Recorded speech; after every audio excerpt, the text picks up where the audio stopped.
When you play the Game of Thrones, you Subscribe and like. or you die. There is no middle ground. All right, hello YouTube. Welcome back to the Grease Comedy YouTube channel. Today's video, we are going to be doing a video on Cersei and Winds of Winter. All of this is always going to be, especially moving forward, because I want to get kind of an interactive way of predicting Winds of Winter, getting your guys' questions and or topics that you guys want to talk about for each one of these characters. So if you do want to be part of these videos, again, check out the Instagram. It should be linked below, or just look out for the YouTube community posts, because I post them usually like a little bit before I do the videos. Especially in the case of this one, waited about a week before I did the video. But before we get into the video, if you guys would like to learn more about A Song with Some Fire, consider subscribing, and let's get into the video. So the first question and the first kind of topics that I want to hit is kind of the end of Dance. So the end of Dance is Kevan's death. It's very important to the character of Cersei and what's going to go on there in King's Landing and that whole plot. And I specifically wanted to hit that because we have a couple questions about Kevan Lannister and kind of the ending of the book. So this is going to come from, I realistically have about 3 comments and or questions about this. So I'm going to go through them all and then we'll kind of talk about them as a whole. So Gucci, I hope I said that right. After the end of the last book, Kevan and Pycelle are dead. So there's no Regent and no viable candidates for Regent besides Cersei. From the Mercy sample chapter, it seems that Cersei not only survived her trial, but is queen again. Do you think she somehow prevented the trial? Maybe she blew up the sept like in the show. Even if she won her trial, I don't think it would be easy for her to ascend to Regent with Tyrells outnumbering the lords loyal to the Lannisters. So I think the big part of this is, given what we know from the ending of Dance and what the Winds of Winter sample chapter seems to present, a lot of the Lannister forces have actually left King's Landing at this point. After Marjorie's trial, a lot of them seem to have left to go for Storm's End or whatnot. So the big part of this, I think, is interesting that you bring up. Who would be the Regent? Who is available to do that? If Mace Tyrell's away, if Randall Tarley's away, all these major people are away, Cersei is the person that is, I think, in the position to claim it. Now, you mentioned an interesting point, how does she get out of her trial? I think it could be a possibility that she blows it up like in the show, and that could be a big reason why everybody flips on her to go to young Griff. Again, the Faith already don't like her. This would just be that nail in the coffin. But also, it could be one of those things where Cersei kind of does some of the dirty work for someone like young Griff to come along, right? If you blow up the leaders of the Sparrows, it might be harder for them to organize to basically form a collaborative unit, I guess, to attack Cersei.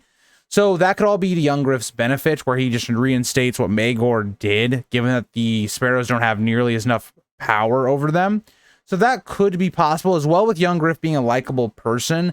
That could all be to young Griff's benefit. I do think it could be possible, though, that Cersei using what we believe is the Mountain or Robert Strong to just win a trial by combat also could make a lot of sense as well. But I think regardless, I think Cersei will ascend back up to being in control. Very similar to where we look at with season 5, season 6, where by the end of season 6, she's back in power and she's kind of the main villain for young Griff, or in the show, it was Dany. I think all that makes sense. So I do agree with you. I think that is going to play out more or less the same. It's just, how do we get there? Another question I had from Maz was, Varys tells Kevan that Cersei will believe it was Tyrion and or the Tyrells that killed him. Since spoken plans rarely come to fruition, do you think Cersei will believe something different? Also, who do you think Tiana Merryworth is spying / supplying information to Cersei for? So, I think there's a lot of things going on, right? On one hand, when you look at, we'll get to Tiana in a second, but I think on the whole, I think Cersei will actually believe it. She is going to believe that it was either Tyrion or the Tyrells. This all makes logical sense given the way she's acted in the past. Given that we know the Tyrells would not want Kevan to probably be in power. Again, because in her mind, she thinks the Tyrells are trying to gain more and more power, which is true. If Kevan Lannister was out of the way, Mace Tyrell, just because of the power that he would have, would be able then to ascend to Regent in a situation like this. And he would just kind of be able to get away with it, right? He'd be able to assert his power and dominance to do that. Plus, his daughter's married to the crown, so you can make a logical claim that that is what would happen. So I think logically you could point to that. Plus, you look at those similarities between Tywin's death and Kevan's death. I think logically, this is one of those few times where I think Varys' plan does work out because I think Cersei will think that way, and regardless. The thing I think that is very different, that I really enjoy that you brought up, is Tyanna Merryweather. Why is she doing what she does? And I think there's a lot of different things. I think Tyanna is basically playing a multi-layered game. On one hand, she's playing for herself. She wants to get as much as she possibly can. Two, I think she could be supplying information to Varys, just being this character that is a checkup. Right? I think Tyanna is limitless, right? She could be a spy for Varys, could be a spy for Littlefinger, because all of those characters want to keep tabs on what Cersei's doing, and having somebody that close to Cersei is important. Think about what Cersei tells Tyanna. Think about in her last moments in A Feast for Crows before she gets captured. She's thinking, oh shit, if Tyanna gets captured, she's in a really bad spot. So I think logically that this character could be for Littlefinger, for Varys, even Marjorie. Think about it. Tyanna is still informing stuff that Cersei does to Marjorie. That's a whole plot that Cersei and Tyanna discuss. Like, Cersei just believes that Tyanna is more loyal to her than she is to Marjorie. So it could still be a situation in which Tyanna is still with Marjorie.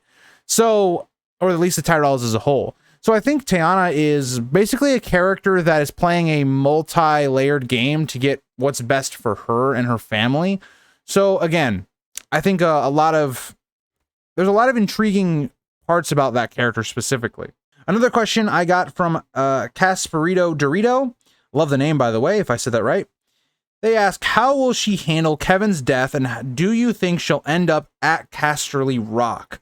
So again, we talked about this a little bit, but I think she's going to handle this quite badly, right? She's going to be someone that's going to be very suspicious that people are then going to be coming for her, as well as trying to take the Regency over Tommen. She's going to see this probably a power play by the Tyrells, as well as being paranoid about Tyrion. So it's only going to make everything that was a negative about her in like Feast for Crows worse. She's going to get more paranoid. She's going to become more insanely protective over her children and herself. She is someone that is going to only get worse when it comes to her mental condition and even her physical condition as well. And so it's really going to be Cersei gaining that power back once again to see what damage she can really do with it. Like, what is she going to do that's going to be negative for the people of Westeros? Now, the second part of that is interesting because it's something that I struggle with quite a lot, of her making it back to Casterly Rock. I'm kind of like 50-50 because for me personally, I think it would be better for the story if she died when young Griff takes the city.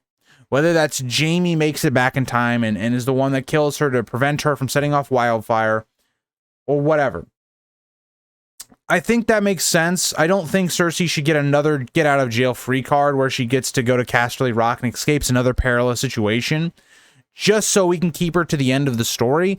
But at the same time, I think when you look at, okay, she probably needs to interact with Tyrion one more time, and she does feel like an endgame character, I could see George very much letting her stay alive, right? Just sitting it out at Casterly Rock. We know that George is never going to see Casterly Rock again, so Cersei does seem like a character that could be the person that shows us Casterly Rock. So all of that could be ripe, I think, interesting. And this also plays on another question we got from Caesar of Rome, who said, do you think she survives Aegon? So again, just the same idea. I'm leaning like 50-50, but I would think I'd prefer it for the story that Aegon does. Like, his sacking of King's Landing is what prompts her to die, whether that be from Aegon or Jaime. I think both of those make sense. So, Aegor asks, would I marry her? No, because she's a crazy bitch. And yeah, like her being like the beauty of her age does not outweigh her having a awful personality. Like, maybe, okay, so maybe the only thing I could possibly see of would you marry her would be like before she marries Robert, where she still kind of is like a maybe nicer person, where she doesn't have as much trauma, I guess, even though she's still a terrible person. Even then, I would say no, but like that's the only time in Cersei's life where I'm like, maybe. I mean, maybe that's the point. Like, if I was younger, because like she's younger at that point. So the answer is no, but like, I don't know. I'm trying to give you a longer answer, but to keep on brand, and he says to keep on brand, what do you think of a marriage between her and young Griff would look like? It would not work, for one. I actually think Cersei would like young Griff, given that young Griff has a lot of the Valyrian features. He looks like a Targaryen. I think Cersei would be into him, just given the way she looks at Oraine Waters. But young Griff and Cersei would be a terrible match. Like, absolutely horrible match that just would not go right at all. Another question I got going back to kind of the trial. Andrew Poyer asks, do you think there's any way Robert Strong does not win in Cersei's trial by combat? I think if there is a trial by combat, the Mountain's going to win. Right? I don't think it makes sense for Cersei to die to the faith. I think there's just way better ways of doing that. So if there is a trial by combat and Robert Strong is in there, he's going to win, in my opinion.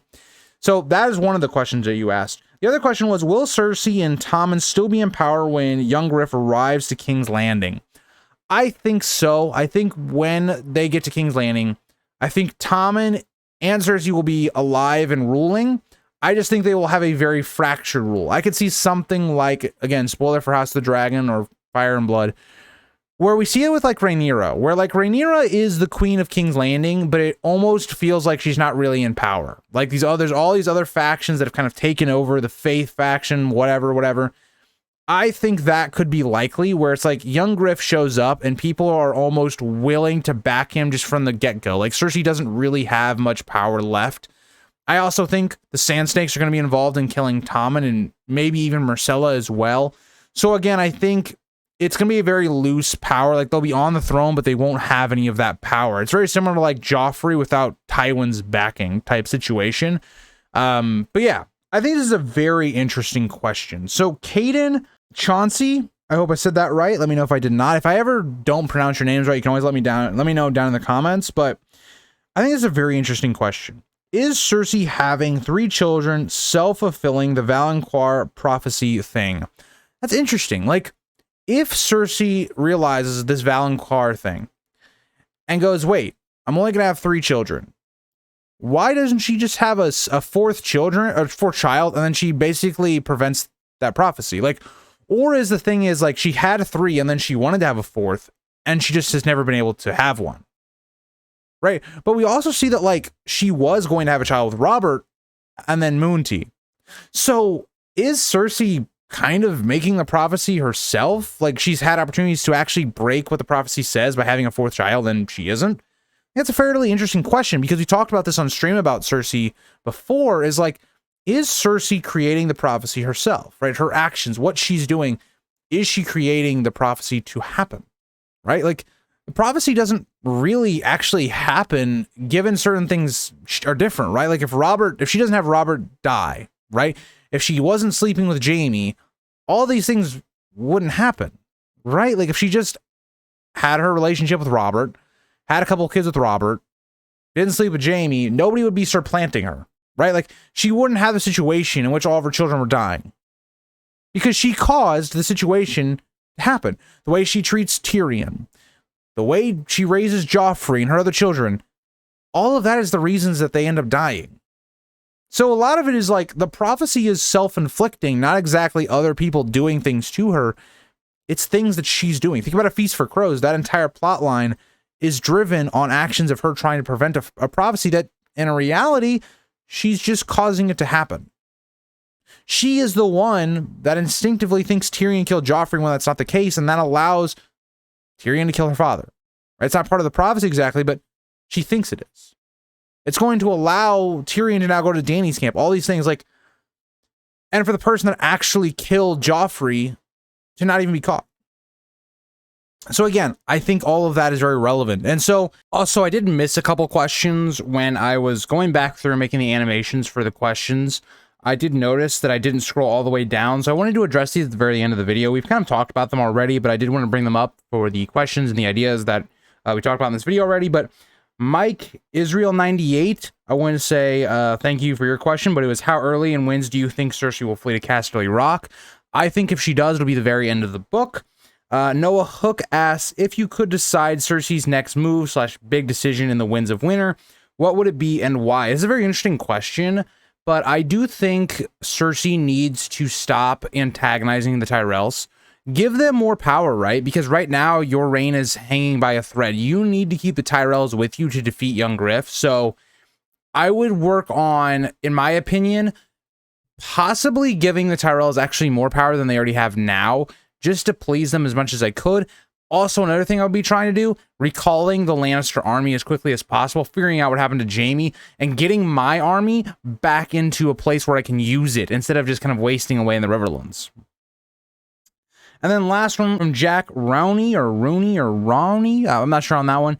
But he says, will she flee to Casterly Rock when Aegon takes King's Landing? So we've talked about this one a couple times, but I think I'm about 50-50 on that one. So again, thank you guys for your questions. Sorry for not addressing them where they probably could have been in the video, but I just wanted to actually address them in the video at least at all. And again, thank you guys. If you guys wanted to participate in these videos, make sure you hit on to those socials and all that. So I'll see you guys in the next one. Bye, guys.